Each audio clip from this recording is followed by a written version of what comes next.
You know, I remember when I was a little kid, and I was known as the one who would always look outside the window as we drove. And my mom would look back at me and say, "What are you looking at? What are you looking at?" And I would say, "I'm looking at the sky." As I got older, I'd always had an interest in weather, but I said to myself, I could probably do this in front of the camera and be pretty good at it. Well, went out to college and got my bachelor's degree from California State University, Los Angeles in speech communications. And then I realized that I wanted to get into weather.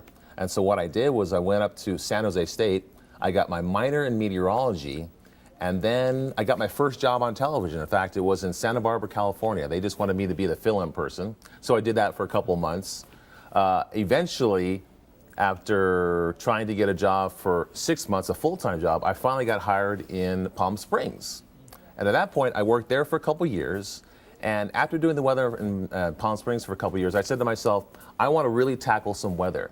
So I moved to a severe weather market, which was Raleigh, North Carolina. We had a major hurricane that struck, and I got there at probably 3 o'clock in the morning and didn't get home until probably 8 o'clock that night. So that was a very long day because the hurricane had made shore that morning, and we were just on 24/7. Having worked in Raleigh, North Carolina for a couple of years, I was ready to go on to another market. Now, at this point, I said to myself, I want to become a meteorologist. So I started to go to school.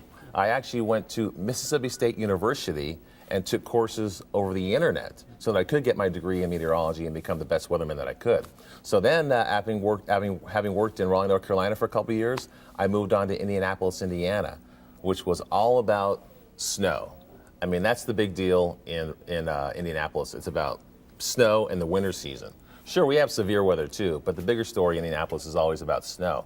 And tackled that for a couple of years, and here I am now, leaving all that stuff back in the Great Lakes and coming all the way back to the Southwest, where I originally started in Palm Springs to do kind of the same thing. So I've already done it, worked in Palm Springs, done with the Desert Southwest, have worked in the Southwest, Desert Southwest. Now I'm here in Nevada, and we'll see what happens.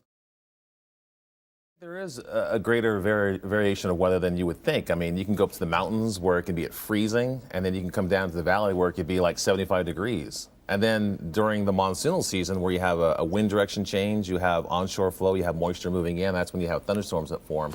I think that'll be interesting to forecast. I did forecast that in Palm Springs, but I think here in the desert Southwest, here in Nevada, I think you have more of a moisture flow as far as the monsoonal season, so it'll be interesting to forecast severe thunderstorms if they do pop up. So that'll be something challenging for me to do when that does happen. You know what I'd really like to do is I'd like to one day get a chance to watch tornadoes form, because that's just incredible. Sit there and watch, you know, a wall of cloud, to watch a thunderstorm kind of moving through and watch the rotation start, and to actually see a tornado go from the cloud down to the ground. For me, it's more about meeting people out and about, talking about weather. I love going to schools and talking about weather to the kids. It's also about using personality. You know, in front of the camera, you know, the science can get kind of boring. But if you have a little bit of personality and you project that, people become a little bit more interested. So, you know, the science aspect of it, it's getting out in the community and talking to kids and parents about weather. And then, of course, forecasting is very important. I mean, the number one reason why people watch local television is for weather. And so that puts a lot on my shoulders. And when people tune in to see Darren, they want to try and get as most an accurate forecast as possible. And that's what I try and do, and that's what I'm here for.